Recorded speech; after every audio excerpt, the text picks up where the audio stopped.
হ্যাঁ, প্রিয় দর্শক নমস্কার। এটি হচ্ছে আমার ৪ নম্বর ভিডিও। বিশেষ করে আ আ ভিডিও রেকর্ডগুলো আসতেছে কোথা থেকে? সাংবাদিক সম্মেলন থেকে।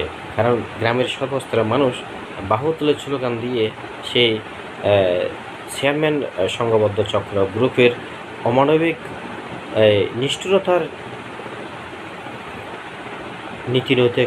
নীতি নৈতিকতাকে এবং যোগাযোগের সহজ উপায়ে ফেসবুক, বিভিন্ন টিভি, বিভিন্ন মিডিয়ার মধ্যে প্রচার করার জন্য জনসমর্থন দিয়েছেন বাহু তুলে।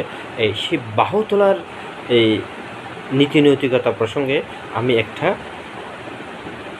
সত্যি বাস্তবে একটা ঘটনা উপস্থাপনা করেছি। একজন নিরীহ প্রেমানন্দ বড়ুয়াকে মারার পিছনে ভূমিকাটা আমি উপস্থাপনা করেছি। এবার আসতেছি একটা বৌদ্ধ ভিক্ষু নিয়ে।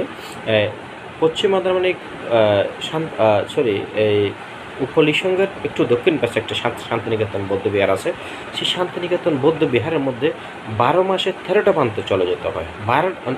১২ মাসে ১২টা প্রান্তে চলে যেতে হয়। তার মানে কেন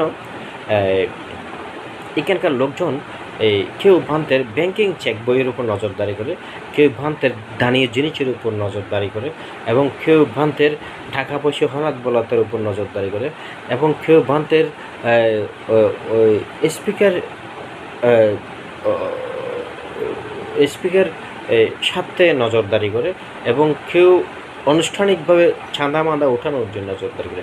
এই সমস্ত বিষয়গুলো যে প্রান্তে লেজও করতে পারে না এই এলাকার মানুষদের সাথে, সেই সমস্ত প্রান্তে বিহারে থাকতে পারে না।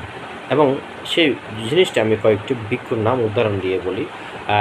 একসময় ছোটোকাল থেকে যে আজ পর্যন্ত আমি দেখি অনেক প্রান্তে চলে গেছে, যে একটা আমি কয়েকটা ভিক্ষুর নাম মনে আছে। এই তৃষ্ণানন্দ ভিক্ষু এখন ১৩, সুমেধানন্দ ভিক্ষু মনে এখন ১৩, এবং প্লাস সেই সময়কালীন আরও অনেক ভিক্ষু ছিল। এই আপনার উদয়ানন্দ ভিক্ষু এখন প্রফেসর, এবং বিপুলানন্দ ভিক্ষু এখন প্রফেসর, প্লাস বজিরানন্দ ভিক্ষু, এবং আমার মনে হয় এখনও কোথায় বেতাগি চলে গিয়েছিল এখান থেকে। এবং এরপরে ছিল এই বজিরানন্দ ১৩ এখন শহরে থাকে, এবং বিজ্ঞানন্দ ভিক্ষু, এবং বুদ্ধিরত্ন ভিক্ষু, এবং প্লাস শাসনপ্রিয় ভিক্ষু। মানে একটা ভ্রান্তি কেন থাকতে পারে না? কেননা থাকতে পারে না? এই এলাকার মানুষের অনৈতিক অত্যাচারের কারণে। আচ্ছা যাক, আমি সংক্ষিপ্ত একটা কথা উদাহরণ করি, বিষয়টি শেয়ার করি।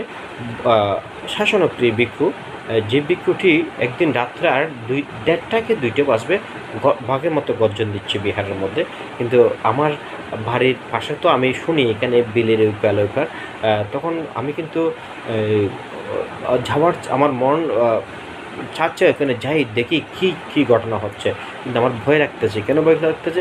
ক্ষমতাধর চেয়ারম্যান, মেম্বার, চৌকিদাররা আমার এখানে তাদের সংঘবদ্ধ চক্র গ্রুপ, গ্রামের মানুষরা, এমনকি পাড়া প্রতিবেশীরা, ওরা সবাই একত্রিত আমার পিছনে ওতপ্রোতভাবে আমাকে বিভিন্নভাবে ১৯৯৬ সাল থেকে টর্চার করতেছে। আজও পর্যন্ত আদালতে মিথ্যা মামলা চলমান রয়েছে, এবং সেই ভয়ে প্রশাসন তো তারা হেলো করলে কুকুরের মতো দৌড়ে আসে, ভালো মন্দ বিবেচনা করে না। ঘর থেকে নিয়ে যায়, রাস্তার থেকে নিয়ে যায়, ঘাড়াতে এসে বসে থাকে, কোনো অজুহাত নাই এখানে। কারণ সেই ভয়ে আমি রাত্রে যাচ্ছি না। তারপর আমি সাহস করে যাই। যখন যাই দেখলাম ভান্তের চিৎকার, ভান্তের উঠান বারান্দার মধ্যে সব দানীয় জিনিসপাতিগুলো, কাপড় চোপড় সবগুলো চিটিমিটে পড়ে আছে, এবং ভান্তে গর্জন দিয়ে চিৎকার দিচ্ছে।